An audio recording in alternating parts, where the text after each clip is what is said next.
تکوینی ہدایت بھی اور تشریعی ہدایت بھی ہے. انسان اور جانور دونوں برابر نہیں ہیں. اسی کو ہم نے کہا تھا کیا یہ جس طرح مویشی کا اسی طرح یہ بھی کھاتا پیتا ہے, اسی طرح زندگی گزار کر چلا جائے؟ نہیں. اس کے لیے کیا ہے, اس کے تو رہنمائی کی ضرورت ہے. اس وجہ سے ہم نے کیا بھیجا ہے, انبیاء کو بھیجا. چلیے آگے. ارے بھائی چائے آگے کیا, اللہ یہ نہ ہو جانے دو. نیمبو ڈال دیتے ہیں. نیمبو ارے میٹھی چائے ہے بھائی, بڑا گڑبڑ ہے. نیمبو ڈال. دیکھیے یہی سب بات ہم نے کہا تھا سادہ بھی چھوڑ دو. میٹھی بھی ہے, وہ ٹھنڈی کے بعد نہیں تھے, میٹھی بہت ہے. چلیے بھائی دیکھیے شکر اس میں ہے, بغیر شکر کی بغیر شکر کے جو ہے شیخ صاحب کا درس سننے میں مل بھول گئے آپ.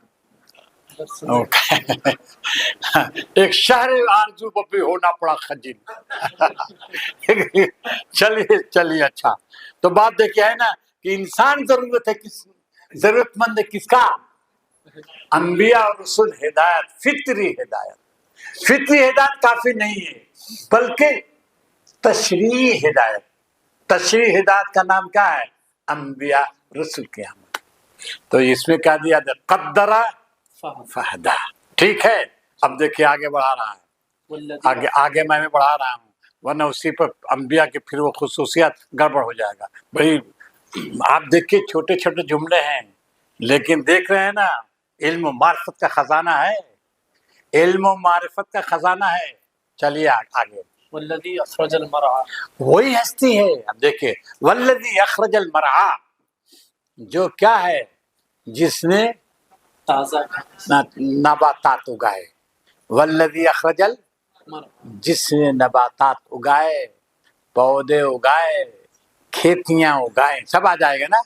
والذی اخرج المرعى, پھر اس کے بعد کیا ہے, فجعله غثاء احوا, پھر کیا کیا اس نے,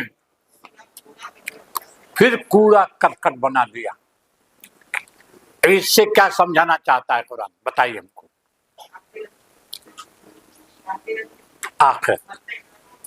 آخرت جس طرح نباتات اگائے پھر وہ نباتات کیا ہوئے, سوکھ گئے, کوڑا کرکٹ بن گئے. ٹھیک, کوڑا کرکٹ بن گئے. ٹھیک اسی طرح کیا ہے, انسان کی فصل ہے اور بعد میں یہ فصل کیا بن جائے گی, ہاں کوڑا کرکٹ بن جائے گی, مر جائے گی. یہی نا, مر جائے گی, اس کا خاتمہ ہوگا اور پھر دوبارہ کیا کرے گا, اٹھایا جائے گا. حالانکہ دوبارہ اٹھانے کی بات نہیں ہو رہی ہے, بس یہ کہا کہ چراگاہ یا نباتات اگائے پھر کیا بنا دیا ہم کو, کوڑا کرکٹ بنا دیا. کوڑا کرکٹ بنا کر یہ کیا بتانا چاہتا ہے,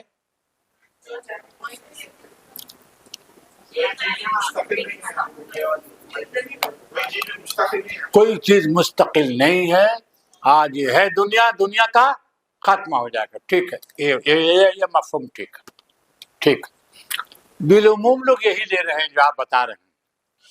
اور مولانا مودودی صاحب کا ترجمہ جو کیا ہے, پھر ترجمہ پڑھو بھائی. انہیں کا مودودی صاحب وہی کہہ رہے ہیں. چلیے. اور جس نے ٹھیک ٹھاک اندازہ کیا اور پھر راہ دکھائی, اور جس نے تازہ گھاس پیدا کی, جس نے تازہ گھاس پیدا کی اور پھر آگے, اس نے اس کو سکھا کر سیاہ کوڑا کر دیا, اور پھر اس نے اس کو سکھا کر سیاہ کوڑا نہیں کوڑا کر دیا. سیاہ کوڑا کر دیا. کوڑا ہم چورا کیا چورا نہیں, کوڑا یعنی وہ چورا بھی وہی مفہوم ہے. کوڑا مانے جو آپ دیکھتے ہیں نا, کوڑا کرکٹ بھوس بن جاتا ہے. یہ جب سوکھ جاتی ہے کوئی چیز تو دھیرے دھیرے ٹکڑے ٹکڑے ہوتی ہے, سوکھ جاتی ہے. پودے جو ہوتے ہیں سوکھنے کے بعد کیا ہوتا ہے, دھیرے دھیرے ٹوٹتے ہیں. ٹوٹنے کے بعد کیا ہو جاتا ہے, بھوس بن جاتے ہیں. بنتے کہ نہیں, وہ ہے. تو دیکھیں بالعموم لوگوں نے, ہمارے مفسر نے یہی لیا ہے. مولانا مودودی صاحب بھی یہی لیتے ہوں گے. آپ سامنے مودودی صاحب ہیں, مودودی صاحب ترجمہ پڑھیے جی. بہار و خزاں دونوں کا مالک ہے۔ ذرا ترجمہ پڑھیے گا سر، مولانا مودودی مودودی صاحب ترجمہ۔ میں ابھی سوال سے شروع سے پڑھ رہا ہوں۔ نہیں بس والذی اخرج المرعی کا، بس اتنے کا ترجمہ۔ ہاں یہ وہی ابھی جو پڑھے پڑھے۔ سیاہ کوڑا کرکٹ، یہی نا، سیاہ کوڑا کرکٹ بنا دیا۔ یہ ترجمہ مودودی صاحب کا بھی ہے اور لگ بھگ ان کا بھی وہی ہے، ان کا مفہوم بھی وہی ہے۔ کوئی اور بزرگ ہیں؟ کسی اور بزرگ کا ترجمہ؟ ہاں، والذی اخرج المرعی، یہ دیکھیے الگ ترجمہ ہے۔ غصہ نحوہ کا ترجمہ ان کا کیا ہے؟ وہ پودے سرسبز بنایا اور کیا کیا اس کو سرسبز و شاداب بنایا، ٹھیک ہے۔ والذی اخرج المرعی فجعلہ غثاء احوا، یہ بات ہوئی۔ اب دیکھیے دونوں تفسیروں میں فرق ہو گیا۔ ان لوگوں کی تفسیر کیا ہے؟ بنایا اور پھر یہ دنیا کیا ہو جاتی ہے؟ کوڑا کرکٹ ہو جاتی ہے۔ دنیا ایسی چیز نہیں کہ اس سے دل لگا جائے، یہی بات ہوئی نا، اس کو انسان چھوڑ کر چلا جائے گا۔ انہوں نے جو ترجمہ کیا اس کا مطلب کیا ہے؟ نباتات اگائے، کیا مطلب اس کا؟ اس کے اندر اٹریکشن ہے، کشش ہے، ایک تو ابھی اینڈ نہیں ہے اس میں اینڈ نہیں بتا۔ نشر، اس سے کیا ثابت کرنا چاہتا ہے اللہ تعالیٰ؟ ایک تو وہ بات ہوئی کہ کوڑا کرکٹیاں دنیا ہمیشہ نہیں رہنے والی ہے، ختم ہو جائے گی، ٹھیک ہے، دوبارہ اٹھایا جائے گا، ٹھیک ہے۔ اور یہ جو کہہ رہے ہیں کہ جو نباتات اگائے سرسبز و شاداب بنایا، ان کا مفہوم کیا ہے؟ کیا اشارہ ہے؟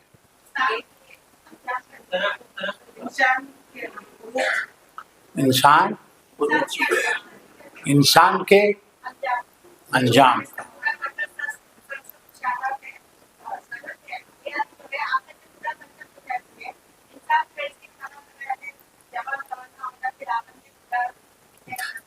وہ بھی کوڑا کرکٹ بنا دیں گے کیا؟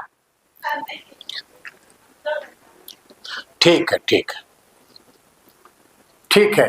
اب تو وہ جو پہلی تفسیر ہے وہ تو سمجھ میں آ گئی آپ لوگوں کو، کہ جس نے کیا کیا، نباتات اگائے پھر کیا ہوا؟ سکھا دیا، ہے نا۔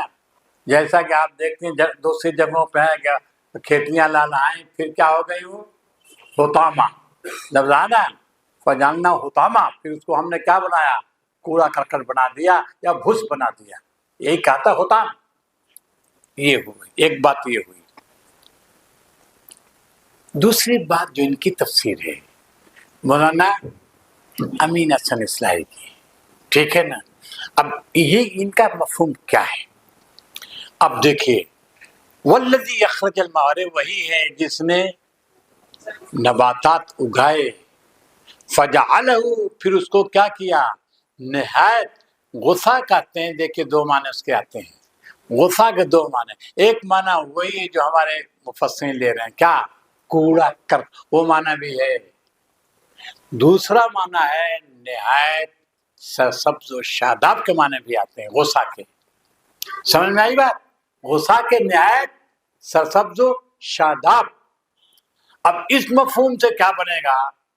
اب آپ دیکھیے، گویا کہ بتایا جا رہا ہے یہ مشرکین کیا کر رہے ہیں؟ اس چراغ کو بجھانا چاہتے ہیں، یہی نا، تدبیریں کر رہے ہیں، دین کو مٹانے کی تدبیریں کر رہے ہیں، مسلمانوں کو ناکام بنانے کی تدبیریں کر رہے ہیں، یہی نا۔ لیکن اللہ تعالیٰ کہہ رہا ہے کہ یہ جو پودا، کس کا؟ کون سا پودا؟ دین کا پودا جو ہے، دین کا پودا، اسلام کا پودا۔ دین کو اسلام کے ایک درخت سے تشبیہ دی جاتی ہے کہ نہیں؟ سورہ ابراہیم پڑھا ہوگا آپ نے۔ تو یہ دین کا پودا، دین کی کھیتی، اسلام کی کھیتی کیا ہے؟ لہلہائے گی، لہلہا کر رہے گی، اور اس کا کسان کیا کرے گا؟ اپنے لہلہاتی فصل کو دیکھ کر کیا کرے گا؟ خوش ہو جائے گا۔ اب ان آیات کو سورہ فتح کی آخری آیات کی روشنی میں پڑھیے، کیا ہے؟ مثلہم فی التورات ومثلہم فی الانجیل کزرع، کیا ہے؟ جیسے کھیتی سے تشبیہ دی ہے، کیسی کھیتی جس نے اخوا نکالا، پھر کیا ہے؟ پھر اس کا تنا ہوا، پھر اس میں سے جو کوپلیں نکلی، شاخیں نکلی، پتیاں نکلی، پھر تناور درخت ہو گیا جی، پھر اس کے بعد ایک دم پھل سے لد گیا، ٹھیک ہے؟ یہی کھیتی اس کی، یہی حال کھیتی جو اس نے جو باغ لگایا تھا نبی نے، وہ باغ کیا ہوا؟ مکمل تیار ہو گیا، ٹھیک ہے؟ تو اب بتانا مقصود کیا ہے کہ یہ جو دین کو جو بجھانا چاہتے ہیں چراغ کو، یہ چراغ کیا بدر کامل بنے گا؟ یہ بدر کامل بنے گا، یہ جو بیج دین کا بیج بویا گیا ہے، یہ دین کا بیج تناور درخت بنے گا، اور اس کو ناکام نہیں بنا۔ کچھ سمجھا کہ نہیں آپ لوگوں نے؟ کس کی روشنی میں؟ کزرعین اخرج شطہ، کھیتی سے تشبیہ دی ہے نا وہاں بھی، تو کزرعین اخرج شطہ فآزره فاستغلظ فاستوى على سوقه يعجب الزراع، کیوں؟ لیغیظ بهم الکفار، اس کے ذریعے کیا کرے ہو؟ کافروں کو دل جلا دے، اور دیکھ کر کیا ہے؟ جلے بھونے بھونتے رہے، لیکن اللہ تعالیٰ اس دین کو کیا کرے گا؟ غالب، اور اس درخت کو کیا کرے گا؟ سرسبز و شاداب بنا کر رکھے گا۔ والذی جعلوا غصان، اور کیا کہا آپ نے؟ اخرج المرعا، یہ پودا نکالا، فجعلوا غصان، پھر اس کو کیا بنا دیا؟ سرسبز و شاداب۔ تو کسان سے تشبیہ دی گئی ہے نبی صلی اللہ علیہ وسلم کی، اور ایک مسلمان کیا ہے؟ کسان ہے، اور یہ کھیتی باڑی جو لگائی انہوں نے، باغ لگایا ہے اسلام کا، یہ باغ پھلے گا، پھل دے کر رہے گا، لاکھ یہ کیا کریں؟ اس کو لاکھ اس پھل کو کاٹ کر پھینکنے کی کوشش کریں، کامیاب نہیں ہو سکتے۔ کچھ سمجھا؟ تو اس آیت کی سورہ فتح کی آیت کی روشنی میں مولانا امین صاحب نے اور کوئی دوسرے مفسر ہیں، انہوں نے یہ تعویل کی ہے۔ تعویل سمجھ میں آ گئی؟ کیونکہ اس سے مل جائے نم یقید نہ قیدا، بات اس سے مل جائے، وہ کیا ہے؟ تدبیر کر رہے مٹانے کی، اللہ تعالیٰ کیا دھیرے دھیرے لے گیا کہاں تک کہ وہ جو کیا کرے گا، یہ کیسے اسلام بڑھے گا؟ اس کی فطری طاقت ہے، اسلام کو دین فطرت کہتے ہیں نا، یہ انسان جو یہ دین فطرت ہے، یہ اسلام مٹے گا نہیں، کیونکہ اسلام فطرت کی پکار ہے، فطرت کی پکار ہے، جس وقت ایک فطری طور پر کھیتی لہلہاتی ہے، ٹھیک اسی طرح اسلام کی کھیتی بھی لہلہا اٹھے گی۔ بات واضح ہوگی کہ نہیں؟ بولیے کون سی رائے زیادہ مناسب لگ رہی ہے آپ لوگوں کو؟ اب صحیح سے بولیے گا، کوئی مولانا فرائی کی رائے، مولانا فرائی کا نام سنا ہوگا آپ لوگوں نے، مولانا حمید الدین فرائی عظیم الشان مفسر تھے، لیکن ان کی ساری تہیں عربی زبان میں ہیں، کیوں؟ انہوں نے عربوں کی لکھی تھی، عربوں کی یعنی علماء کے لیے لکھی تھی، عام لوگوں کے لیے نہیں، کیونکہ یہ باریک باتیں علماء سمجھنے تو وہ سمجھائیں گے، انہوں نے علماء کو مخاطب بنایا ہے، عام لوگوں کو مخاطب نہیں بنایا، اس وجہ سے ان کی یہ تفسیر ہے لیکن عربی میں ہے، جو عام لوگوں کی پہنچ سے باہر ہے وہ۔ چلیے ہم نے وہی مفہوم بتایا ہے، مولانا امین احسن صاحب کے باتوں کو کچھ تھوڑا سا پھیلانے کی کوشش کی ہے۔ اب چلیے آگے، اب دیکھیے آگے بھی چلیے، بات کیا چل رہی؟ بات مربوط چل رہی ہے، ان نم یقیدوں سے جوڑا تھا نا، یہ کیا چاہتے ہیں کہ اس کو کیا کریں؟ اس چراغ کو یریدون ان یطفئوا النور بافواہہم، اپنے منہ کے پھونک کے ذریعے بجھانا چاہتے ہیں، ٹھیک ہے؟ یہ بجھا نہیں سکتے، یہ چراغ بدر کامل بن کے رہے گا، لیتم نورہ ہے نا، بولیے سہیب صاحب، لیتم نورہ، اللہ کیا کرے گا؟ نور کا اتمام کرے گا. اتمام مانے بدر کامل بنائے گا. یہ ٹمٹماتا دیا بدر یہ ننھا پودا ایک باغ و چمن بن جائے گا. ٹھیک ہے. سورہ فتح کے بعد سورہ حجرات ہے، معلوم ہے؟ سورہ فتح کے بعد کون سورہ ہے؟ اب سورہ حجرات فتح ہو گئی، اسلام کا جھنڈا گڑ گیا جی. اب کہہ رہا ہے کہ یہ اس باغ کو کچھ کیڑے لگیں گے، جراثیم لگیں گے. وہ جراثیم کہاں؟ وہ اندر کے جراثیم ہوں گے، تو ان سے بچانے کی کوشش کی گئی ہے. سورہ حجرات، اسی کا نام سورہ حجرات، اسی کا نام سورہ. کیسے کیسے جراثیم ہوں گے جو اس باغ کو یا اس کھیتی کو لہلاتی فصل تباہ کریں گے، وہ سارے جراثیم کا تذکرہ کیا گیا ہے. کس میں؟ سورہ. بس وہ اشارہ کر دیا. اب آپ سمجھے 2 صورتوں کو مزید ہم نے 10 دے دیا کہ نہیں؟ مزید 10 دے دیا، 2 صورتوں کو ہم نے سمجھا دیا. چلیے آگے. سنقرئک فلا تنسا، ہم تجھے پڑھائیں گے پھر تو نہ بھولے. سنقرئک فلا تنسا، سنقرئک فلا، تنسا یقیناً ہم پڑھائیں گے پھر بھولے گا نہیں. کیا مطلب؟ چلے آگے چلیے. مگر جو کچھ اللہ چاہے، الا ما شاء اللہ، انه یعلم سنقرئک فلا تنسا الا ما شاء اللہ. یہی ہے نا؟ بس چلیے. ہم پڑھا کر دم لیں گے تم کو. فلا تنسا پھر بھولے گا نہیں. آگے چلیے. مگر جو کچھ اللہ چاہے، مگر جو کچھ اللہ چاہے. کیا مطلب؟ کیا مطلب مگر جو کچھ اللہ چاہے؟ کچھ اللہ بھلانا چاہے تو بھول سکتا ہے. معلوم یہ ہوا کہ وہی الہی جو نبی صلی اللہ علیہ وسلم پر نازل ہوئی اس کو کچھ بھول گئے ہیں. وہ پوری وہی الہی نہیں ہے، کیونکہ یہ آیت بتا رہے جو ہم چاہیں گے وہ بھلوا دیں گے. تو گویا کہ پوری وہی الہی ہم تک پہنچی وہ پوری نہیں ہے جی. اللہ نے کیا کیا؟ کچھ بھلوا دیا ہے. کیا بھلوا دیا ہے؟ بولیے. اگر یہ آپ سوچ لیجئے کیا بول رہے ہیں آپ. سوچئے ذرا سا کیا نتیجہ نکل رہا ہے کہ گویا یہ وہی الہی جتنا ہم چاہیں گے تم کو ذہن میں محفوظ رکھا، اور کچھ کو کیا کریں گے ہم؟ کیا بھلوا دیا ہوگا اللہ تعالیٰ نے؟ کیسے معلوم کہ وہی الہی تھی؟ بولیے. اور صحابہ کو نہیں معلوم تھا وہ کیا وہی تھی؟ کہاں چلی گئی؟ سوال سب ہے کہ نہیں؟ ایک بات. دوسری بات آپ بتائیے جو وہی الہی جو نازل ہوئی وہ پھر کیا ہوتا رہا؟ اللہ کے رسول کیا کرتے رہے؟ جو بھی آتا رہا فوراً لکھتے رہے. ایک اکیڈمی تھی لکھنے والوں کی جی. مکے میں بھی تھی اور مدینے میں تھی. مدینے کا حضرت زید بن ثابت رضی اللہ تعالیٰ عنہ انصاری، یہ اس کو چیف جو ہے سمجھے کیا بولیں گے، چیف آڈیٹر تھے، لکھانے والے. وہ چیف تھے اس کے.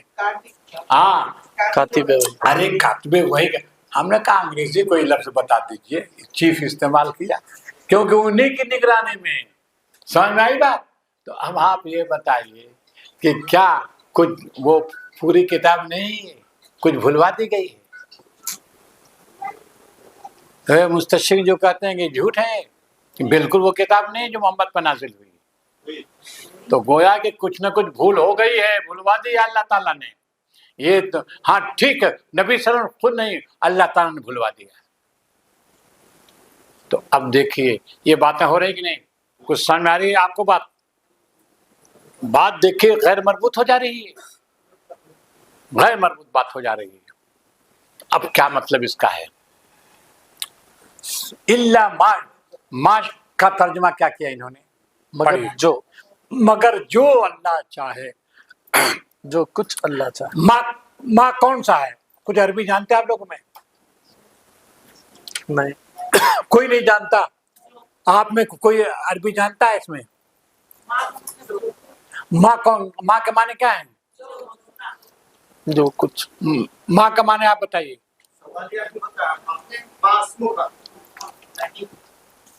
ماں استفہامیہ بھی ہوتا ہے. یہاں جو استفہام کا نہیں ترجمہ نہیں کر رہے ہیں